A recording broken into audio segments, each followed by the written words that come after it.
Hi. How you doing? I'm good, baby girl. How are you? I'm good. I'm good. Good. Should wait for a few people to come. Yeah. Come on, people. This is an improvement from this morning, isn't it?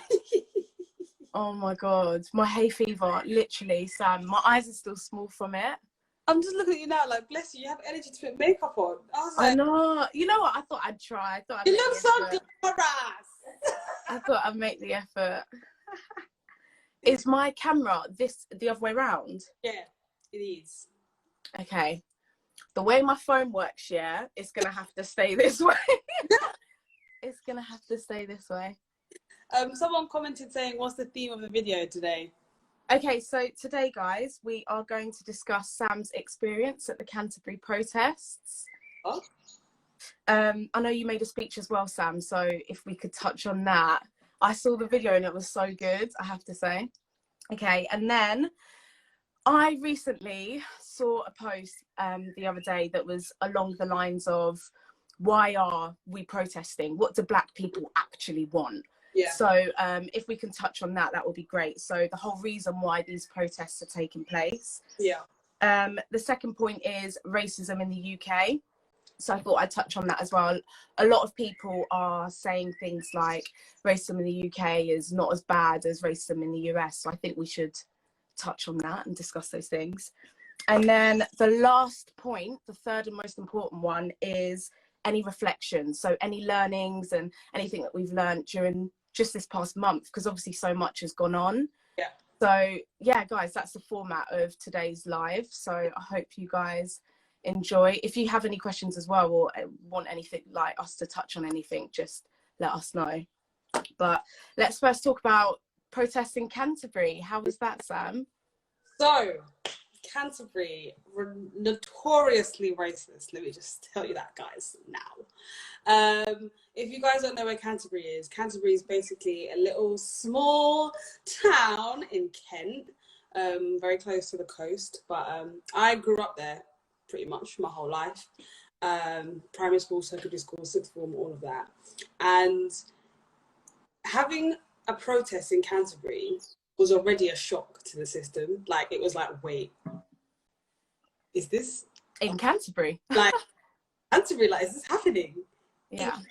As I said before, like, this place is like, it's so well known for its microaggression in terms of racism and its subtlety in terms of how things were handled. I heard a lot of stories about how a lot of private schools in Canterbury handled discrimination and handled a lot of cases of Black kids not feeling safe at school. So it really says a lot to you about the stories that we heard at about how things were handled and how, you know, racism just isn't, like, racism isn't something that's talked about a lot. It's not. It's yeah. not. It's not. And areas that are obviously where you are the minority, and it's not going to be spoken about often. So yeah, the process was really nice. I did not expect the turnout that was there. I was actually very pleasantly surprised, because obviously I've heard Kent's notoriously, you know, it's known to be quite racist. Yeah. So I was really impressed by the turnout, and everyone actually was social distancing as well, which is good. And I guess, like, the news and the media, it doesn't show the, you know, peaceful side of protests. It just shows that 1% of violence that happens, you know, the little group of people that might ruin it for everybody else. Exactly. But yeah, I saw you made a little speech as well. Yeah, so obviously my intention at the protest was just to, like, you know, do my bit and be there. I know a lot, most of my family who were in Canterbury, in Kent at the time, they all came. My friends that I've known for how many years were there.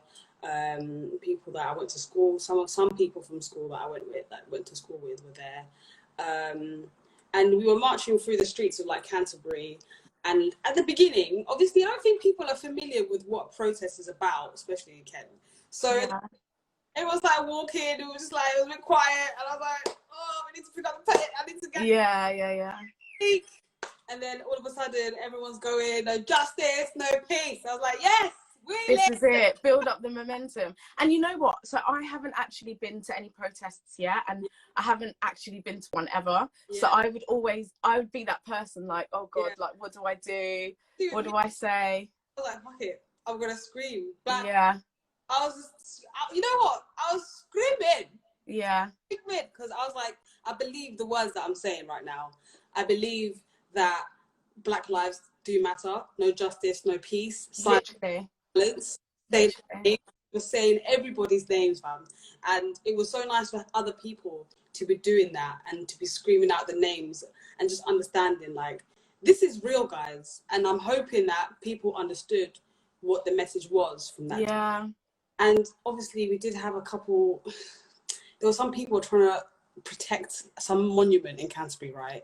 So everyone knows Canterbury has a cathedral, yeah? There's a monument of some guy, Thomas Becket, who really has nothing to do with anything. Yeah, so we're tapping and being really patronising, standing by the monument. We're not going to take your monument down. Yeah. Right. Because I was actually quite worried, because, so this was another thing that I wanted to touch on. Yeah. Obviously, you've got the anti-BLM people that were having their protests as well. Yeah. So I was actually quite worried about you, because I was like, I hope nothing happens, because it has been such a good, like, it's been such a good thing recently, and I hope that particular group doesn't ruin it and take away the attention that we're trying to draw in. But that's good that nothing happened. Nothing happened. I think generally with Canterbury, it's not a place where typically you would get such like aggressions or violence or anything like that. Yeah. Expect that to happen. There was a few people, like police officers, that were there, I think just to be, you know, safeguarding and just. Yeah. But no, we got to a point where there's there's a garden called Danger Garden where we walk, and a lot of people started saying speeches, talking about their own stories and stuff, and there's some questionable musical acts, but I won't really get into that.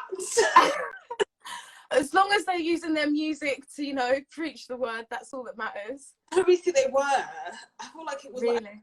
like doing like an Old Town Road remix. Oh God. But I was like, do you know what? Like, do your thing. There was a particular line that you used in your speech where you said, racism shouldn't be a debate. Like, why are we sitting here debating, you know, whether black people should have equal rights? I don't know why there's why that's even an argument, you know? See that speech I made? I honestly, whatever came out my mouth just came out my mouth. Yeah. Anything down or prep anything. I just literally, whatever I said, this is how I felt at the time. Yeah. And I was just like, why is this so controversial? Like, why are we arguing? Literally, about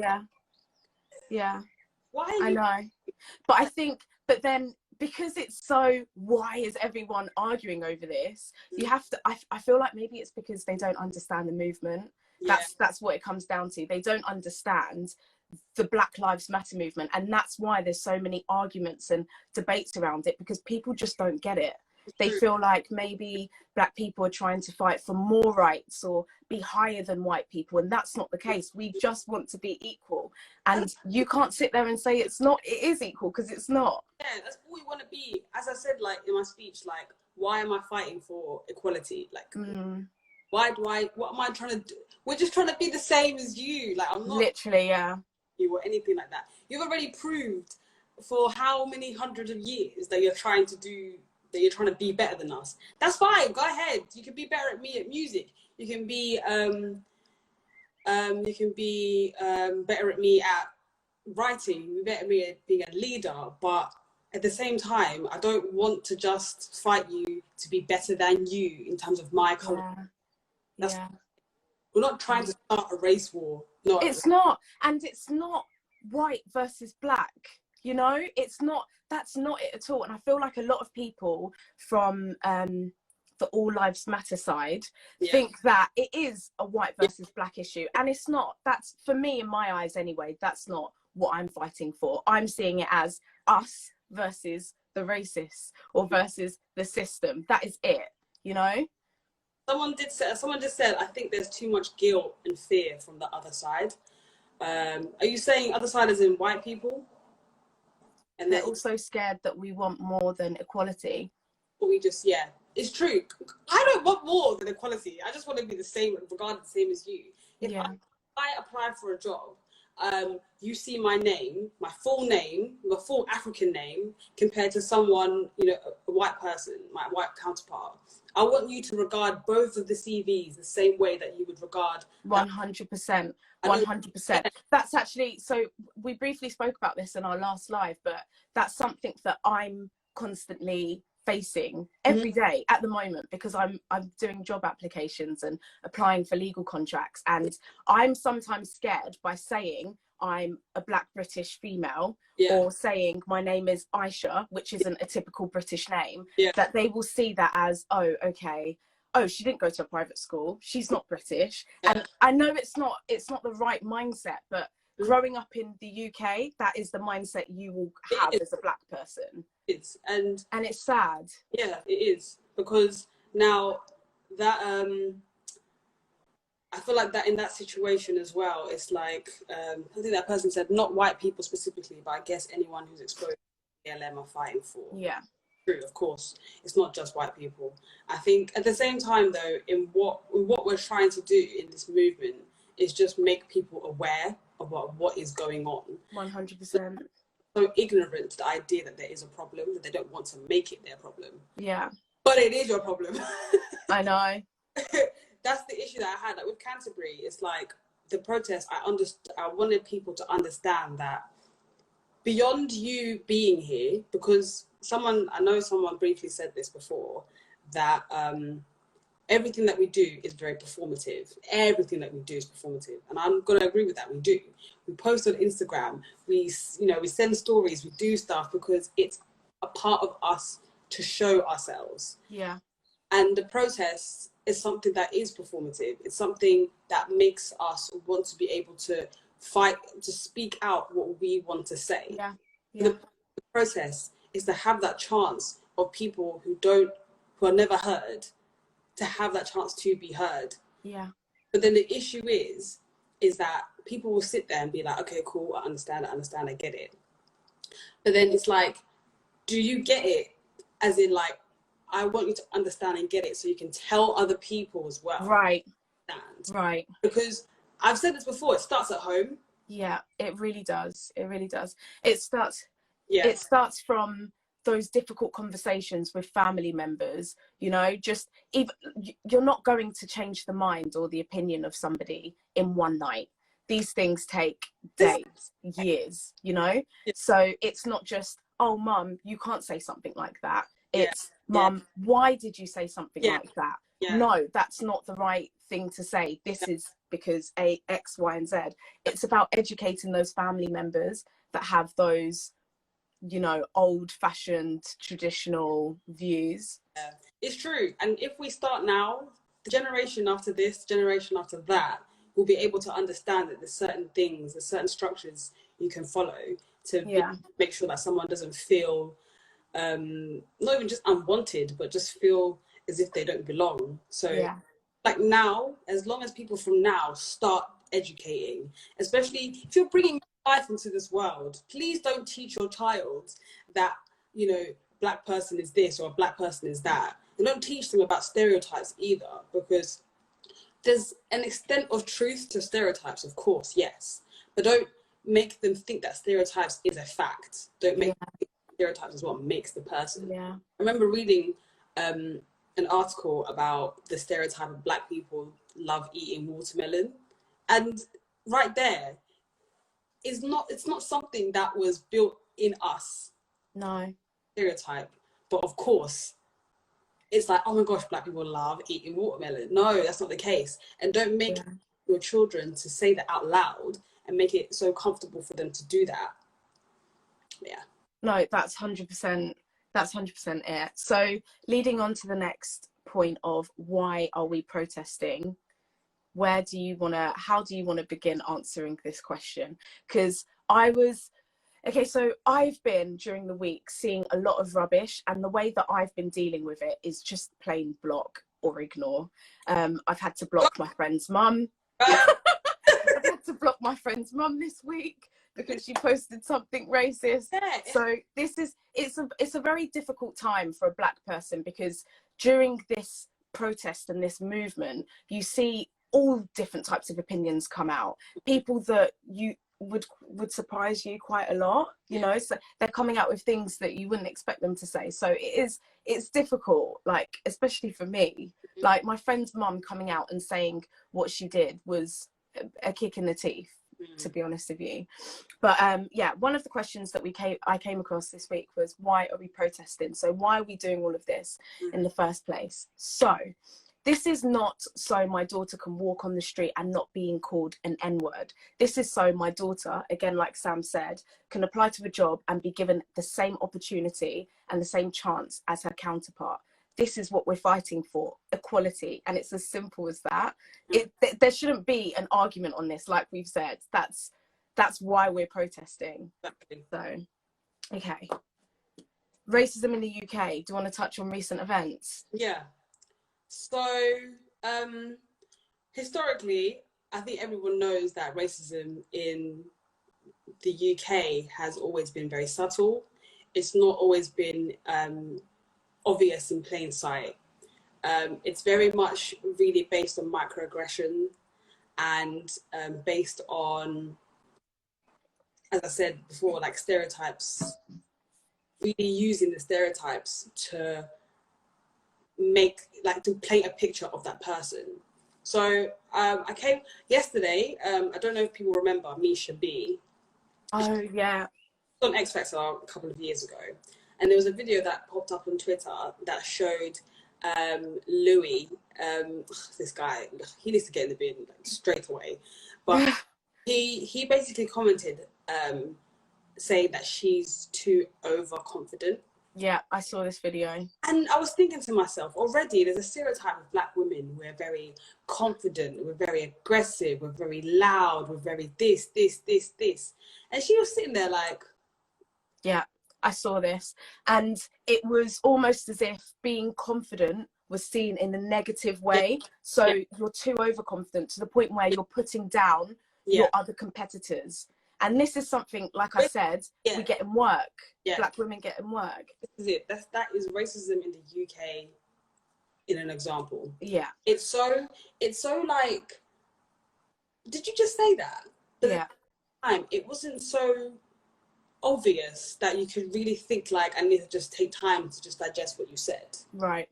A lot of it is very much like, oh, I expect this of you. It's so typical of you, isn't it? Oh yeah, like you're black, you would do that, wouldn't you? It's like, and then you're like, yeah, I guess so. Like, oh, you're black, you must have rhythm. What? Yeah. Like, it's all these microaggressions again that link to stereotypes or perceptions that they already have of you. Exactly, and that's 100%. What it's built on. It's built on. They don't want to look like the bad people. Like, I'm not saying every white person is bad, not at all. I'm just saying, like, in the things that you say, they kind of forget about the consequences, regardless of if it's obvious or not. Whereas, 100%. Because of America's, size, like, there's a lot more people that are in America. Of course, it's going to be a lot more racist there. But typically, you are going to find someone that's going to call you the N-word to your face and not... I think in comparison to US, I think the US and the UK, like you said, are very subtle about their racism. Whereas the US, their police are given obviously more power than police over here. So they are able to shoot point blank a black person. They are able to beat up a black person or walk into their home like Breonna Taylor and shoot her while she's asleep. Or, well, you don't have that same power in the UK. So microaggressions in the UK take place in pulling over cars, like pulling a black person over in a car, or stop and searches, or touching hair, which is another, oh my God, it actually frustrates me so much. It really frustrates me. Book right now called Queenie. Yeah. The main theme in that book is a lot about, please don't touch my hair. Yeah. It's so like, oh gosh, so... I don't know why. It just is a trigger for me because I feel like I'm a monkey, like literally a monkey in a zoo, oh, come and touch my hair, come and play with me and tap me. That's how it is. Simply because if the roles were reversed, I wouldn't randomly touch your hair without permission, or, you know, it's just not something that would pass my mind. So all I'm asking for is just be more cautious about the things that you say and the things that you do. Ask yourself twice. Would she like me touching her hair? No, so don't do it. Exactly. And when now that you said that, it also comes down to like being open and understanding the things that you say and do. Like, don't be scared of asking a black person, is it, like, I want to ask you, is this wrong? Have that. We can tell you that if something is right, something is wrong, I feel like I'm very scared of like opening up and understanding, like, okay, cool, I don't want to say something offensive, so I want to ask you something openly. Is it okay if I say this? 100%, I agree with that. And in order for your counterpart or white person to feel comfortable asking those questions, you have to be more understanding. So not getting angry straight away, but understanding that, okay, at least they've asked me this question. Let me tell them so it doesn't happen again. Exactly. That's 100% it, because these conversations need to take place. Don't feel awkward asking whether something is acceptable or not, because nobody's perfect. Like, there are certain things that I say that might offend somebody, but I won't know until you correct me. Exactly. 100%. Don't correct me, what am I supposed to do? Exactly. Now in your head you think, let me just say it out loud and see how and then now you've offended me, when we did that whole process by you just asking the question whether you feel comfortable with this or not. But I feel like in most instances it's not just as easy as that, and some people probably don't realize that it's an unacceptable thing to say, so they don't have that process of, is this right, is this wrong? They just say it and offend. No, you're right, but I just think people need to start getting into that a bit more. Because there's so many obvious things that you shouldn't say to a black person. There's so obvious things, but people still do it. And that we have is that people still do it because they think it's so rightfully theirs. A lot of people are not educated by the N-word as well. Like, no, and I think because they see other black people saying the N-word, it invites them to use it in music, talking to their friends. You see the N-word, right? The N-word actually in Latin means king. King? Yeah. I've learned something new, because I didn't know that. I thought it was a derogatory term used with slaves. This is what I'm saying. We have literally just sat here and been, oh, the N-word is bad. It's bad because of how it has been used against us. I didn't know that it meant king. I'm gonna have to research this after. Negro and that word. You know my opinion on that stance. I hate that word. I hate it to the point where I tell off my black friends when they use it. I don't like the word. Don't call me that. Don't greet me as it. Don't say it as a joke. I don't like it at all. She's frozen. She's loading. Sorry guys, I went on a rant and it froze me. I think that word, it was a word that slave masters used in a derogatory term to slaves, and I hate it. So when black artists use it in raps, no. But the thing is, though, you can't blame them, because that word is not an evil word for us. That word is actually a powerful word. Like, it's actually such a powerful word for us. You're calling me a king. No, Sam, it's going to take me a lot more than that to convince me. Of that word is the word was stripped away because of how it was used by. Yeah, I see what you mean. And I understand where you're gonna. Of course, I get that it's gonna take you a long time for you to adjust, because that word has probably been shouted at you. You've been insulted by that word by someone else. Yeah.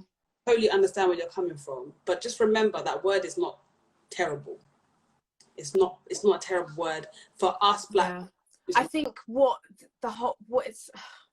what comes with the word. Like, it was literally used, Sam, to put black people down. Yeah. So I find it hard to see the definition king associated with the N-word.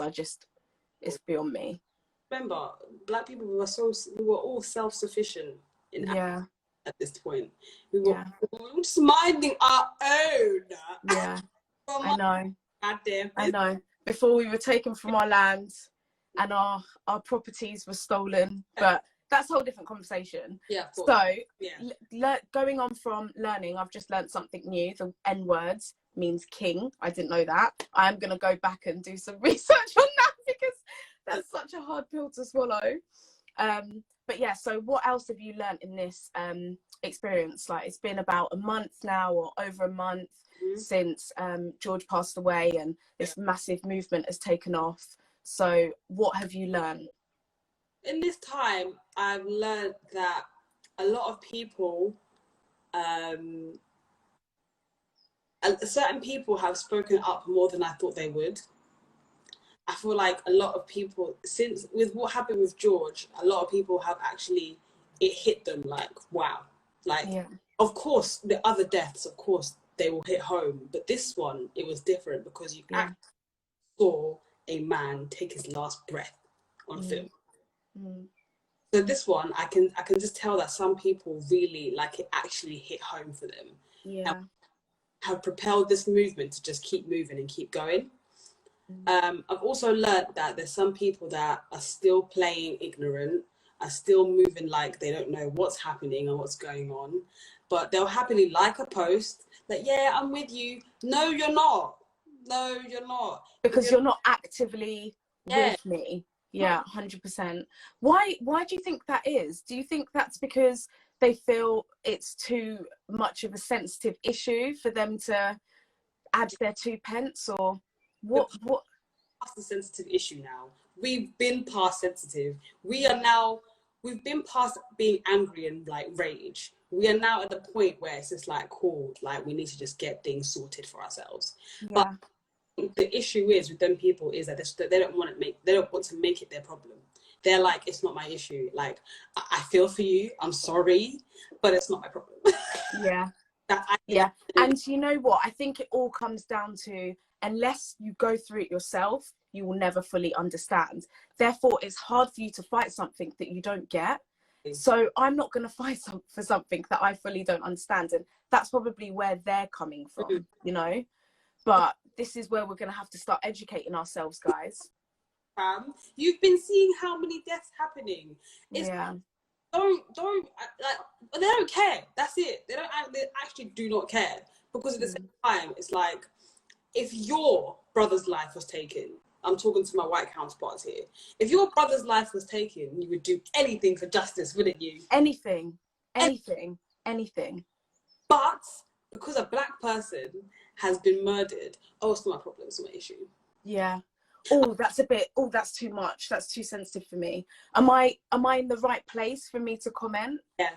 Yeah. That's 100% it. I think what one of my white friends have said that they also fear saying the wrong thing in this time. So there's a lot of awkwardness around posting something but coming across the wrong way.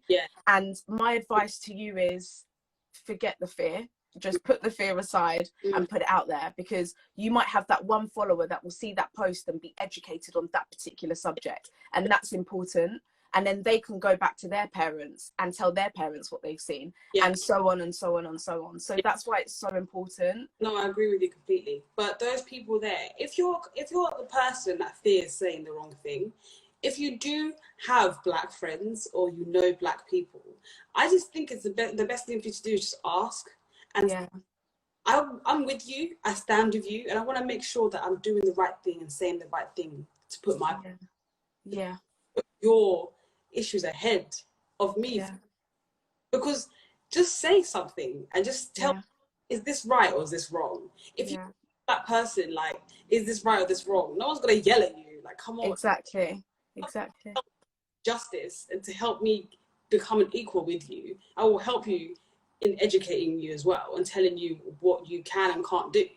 Because my white friend, tells me, Sam, I just want to ask if this is okay for me to put up my story. Is this all right? I don't want to, you know, be offensive or, you know, put anything out that might make someone feel uncomfortable.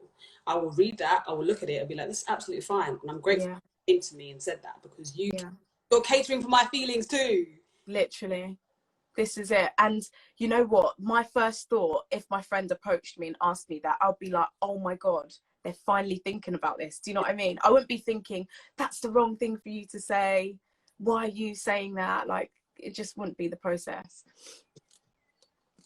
Okay, so let's talk about moving forward. I know I wanted to talk about Black businesses, but what else apart from that can we do to support the movement? So, as we said before, signing petitions. Yeah. Like, one of the signing petitions, if there's a certain amount of signatures, that's gonna get taken to Parliament. Discuss what they can do. Do you know how powerful you are to be able to take something to Parliament and it and say, honestly, one signature can count towards so much, the biggest change, and people don't realize that. They're like, what's one signature going to do? Exactly. A lot Exactly. a lot. They've reopened Breonna Taylor's case. Yep. Signatures, because you're pulling up. Yep. They increased the charges of, what's his name, I don't even know or care, Charles Eric. They increased his charges from, was it 3rd degree to 2nd degree, which is so important. Again, that happened, petitions and the protests. It's so important that we are active. I know at the moment things are probably slowing down in momentum because people are trying to protect their mental health and, you know, not go crazy, because all these things that we're seeing are so, you know, it's extreme stuff. So it is important we take a bit of a break, but don't slow down. You have to increase the pressure if you want change. We can't now just back away a little bit. We've got to increase the pressure, guys. Like, look after yourself, of course, that's a priority, but we've got to increase the pressure and keep this going. 100%. 100. Yeah, man. We have to keep signing petitions. We just have to keep reminding. Donating if you've got the money. Yeah. Like, listen, you have to keep reminding people that Black lives actually matter still. They really, really do. They really do. And for guys, I'm telling you, the fight is so much bigger than arguing with that one person on Facebook or Instagram or Twitter. Forget about it, because that Karen is not going to help the Black Lives Matter movement. Move on and focus on the bigger issue at hand. Oh my God, I had to learn it the hard way. Systematic racism. I had to learn about it the hard way. I was, honestly, in the beginning, I was going after every keyboard warrior on my Facebook. I had like a little alarm and I was like, beep, beep. No, I gave up, honestly, because the fight is so much bigger than that. Yeah, no, it's true. It's so much bigger than that. Okay, so getting behind our Black businesses. I'm going to save this video to my Instagram, and then I'm also going to save it to my YouTube channel, and in the description I'm going to put a list of all different types of Black businesses that I've come across, so we can try and support these, you know, up and coming brands and already well established brands as well. I'm actually really surprised, like Sam, I think there was a Twitter post that came out the other day about brands that Black people use, so hair brands and like drinks as well, like rum drinks that are actually white owned brands. I was quite surprised. So after seeing these lists of businesses, guys, I hope you can get behind these Black businesses. It will be great. Definitely. I think that's what we need to all actively do as Black people, is we need to actually, I understand that there's a stigma behind Black businesses in terms of customer service, in terms of like cost and stuff. Like, Black businesses tend to be a little bit more expensive because we're competing with our white counterparts, essentially. And I think what we need to do is just get behind the movement that we're trying to do. We do. But this is what we need to start doing, guys. Like, say for example, a bottle of like Captain Morgan's, a litre bottle, like 70 centilitres, is like £15. Yeah. But then there's another black owned spice rum company called Las Olas. And you know, they are just starting, they're just blossoming, and it's like, let's get behind them. Let's support them. And you know what? The first thing people usually say is the prices are too high, they're too expensive. You would spend that money on Balenciaga. So put it towards Black businesses, support our community. That is so important. You're giving money to a designer that doesn't even care about you, that doesn't even know you. Put it back into the Black community. Exactly. If all us are hearing that, it's my birthday coming up soon, if I get me involved still. But yeah, like say for example, you said drinks as well. We need to start putting money into like our hair products. Like me and Aisha, we were like screaming like, ah! Like honestly, I was shocked. The eco that I use in my hair. The Cantu living conditioner. My hair loves it. What am I gonna? I know, it's shocking. And when we think about how much money we endorse into these brands, we could be putting that back into our community. It's a lot, guys. It's a lot of money. Start using Sheer Moisture and Jackie. I think it's Camille Rose. Like, yeah. You're gonna have to send me this link list so I can add it to the description. Sort me out, girl. Such a girl. And I'm definitely gonna start, you know, putting more energy into like the things that I can do for myself. 100%. I think 100%. Pull up our socks and be like, guys, should I or should I not? Like even skincare products, guys. The Glow Pot is another example. Black girl owns that business. Just do your research and just think, if I'm gonna buy something, where else can I get it? We have to be more cautious of where our money is going. A lot of us just go online, spend, or go into a shop, spend. We've got to think about, okay, where's this money actually going? You find there are quite a few designers out there that don't like Black people, but we will spend money in their stores. We've got to be careful about these things. I'm giving money essentially to a racist, you know? We've got to really think twice before spending our money.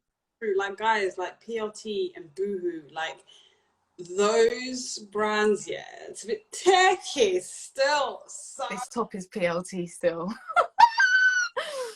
Oh, like me, I'm a PLT gal, but I'm gonna have to start doing my thing and start supporting, you know, Black designers and whatever they're putting out. And you know, if we can do that, and also guys, you can be the business too. If you're thinking of that venture but you're unsure, go for it. Obviously put some thought into it. Don't go spending dollar, but you know, don't hold back. I think when you look at like the Jewish community and how they, you know, the money goes around within their community, they don't necessarily spend outside of that. They help each other out. We really need to take tips on that, because the Black community, I think, needs to pull together a little bit more. So 100%. And that's why guys, they've just been doing things how they know how to do things. But no, I agree with you as well. Like if you have something that you think would be great and benefit Black people in any way, like I even saw like a Black owned candle owner. Like I've actually got a business to add to the description on that, because I've seen quite a lot of businesses that I was surprised at. Great cake businesses as well. Cake businesses, candles, support Black YouTubers, Black podcasters, guys. Like I just need you guys to just think about the things that you're doing, and just, you know, if you have an idea for yourself, be like, oh, if you're at home thinking, I don't really know any Black owned slipper companies. If you can search it, guys, research it, please. I actually can't stress enough, because even myself, I was thinking the other day, okay, I might need to stop going to PLT and Boohoo. Let me look at some other places as well. And it is hard, because they're not in your face. You have to do some research, but guys, it will be worth it, because we cannot slow down now. These protests will be over in 2-3 weeks. What are we going to do next? We need to keep this momentum going, and this is the next step. Remember, guys, do you know how long Malcolm X and Martin Luther King were marching for? They were marching for years to get anything done. So they were protesting for a very long time. So, you know, change has to happen, but it will take time. I'm just reading T's comment. This is a shut up. Talk about reparations. And you put the T there. Yeah, T. That's gonna take a while still. We're still waiting for the whole Grenfell thing to be sorted. Exactly. And I saw a post as well about Grenfell Tower, compared to the fire at Notre Dame. Right. You see, and how both were handled. Yeah. Right. Crazy. Right. 50 million was donated to Notre Dame. What was done at Grenfell Tower? I mean, I'm still wondering whether 72 people dying is actually the right number. It's not. There's people that need 60 families that needs to be rehoused.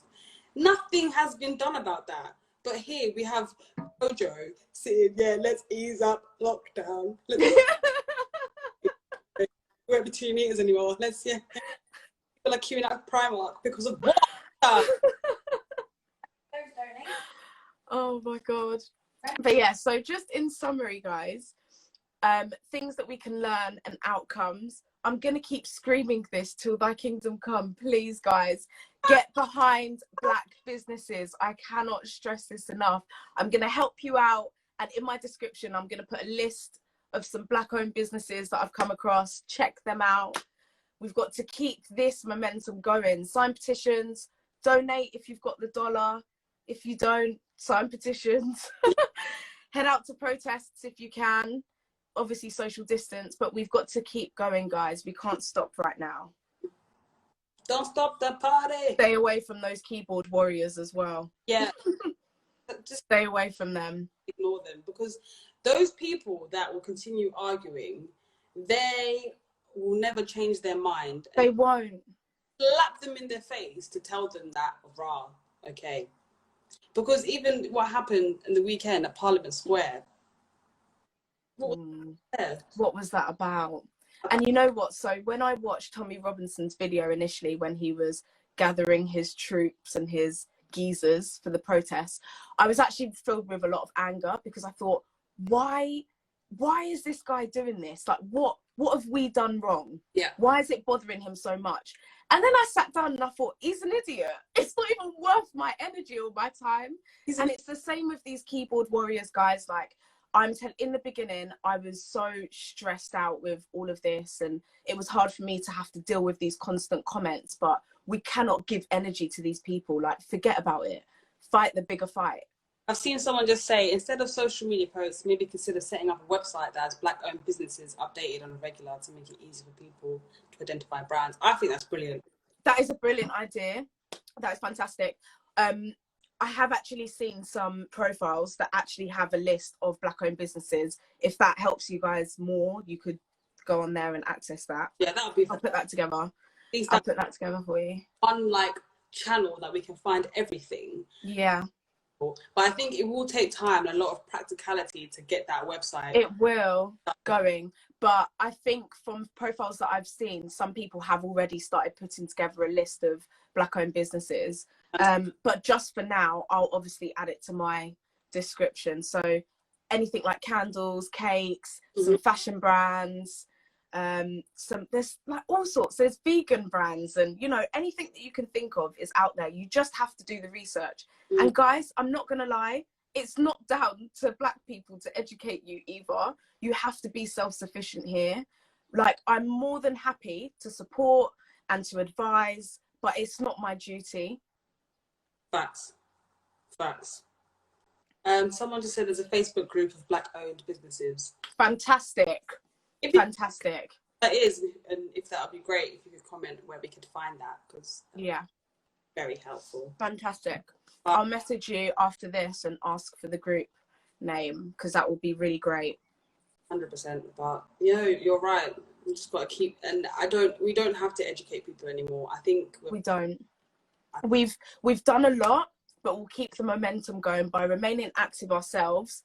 But other people have to educate themselves. Oh, yeah, 100%. Because I can't be sitting here telling you that, so from 1619, we've had 400 years of oppression.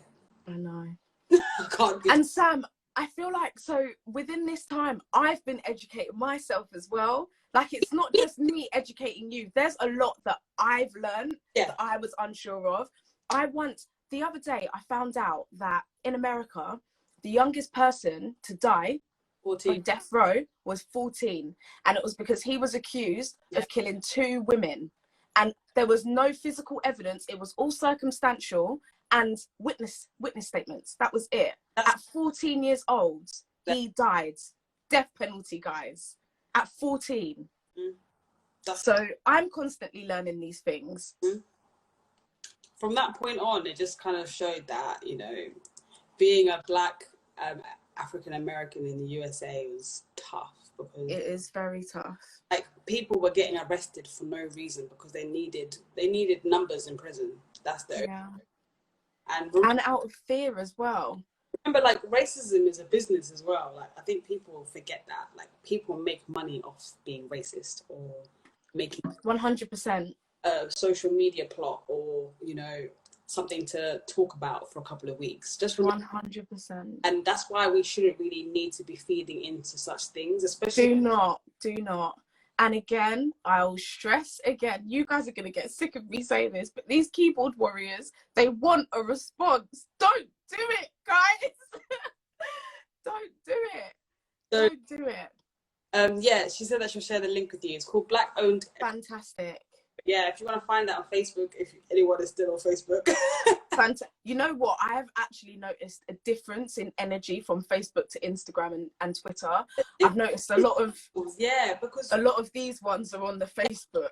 A lot of these ones are on Facebook. Twitter, I feel like you will find all the information that you need. You'll still find on Twitter, but you can at least scroll past that and ignore.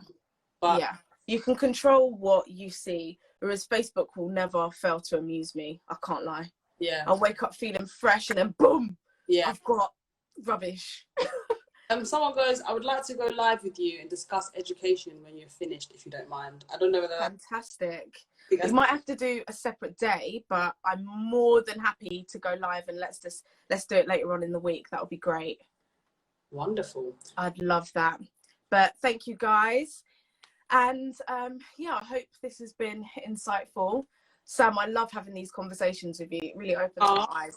And I leave learning something new. So, guys, we can learn. I'm going to do my research on that. But the N word actually means king. Yeah, I think it's more Negro than the other one. But I was informed that, you know, that word isn't, you know, as bad as we think it is. But obviously do your research and, you know, this is what it's about. It's about, you know, getting things wrong sometimes, but learning and moving forward. Oh my god. But yeah, thank you guys, and thank you, Sam. No problem, guys. Thank you so much for listening. I don't know whether you get tired of our voices or not, but hey. Good. That means we're talking a lot. I hope you're listening. Sam, I'm going to try and save this video because last time I deleted it. I don't know how you saved it though. I know. Okay, but I'll do it slowly. I got too excited last time. Yeah. Okay. All right. Send in love and blessings, everybody. Look after your minds and your bodies, especially in this time. Yeah. All right. Take care. Good week. Make sure you save it before you come out. I will. I promise. I think you promise. Bye, guys. Bye.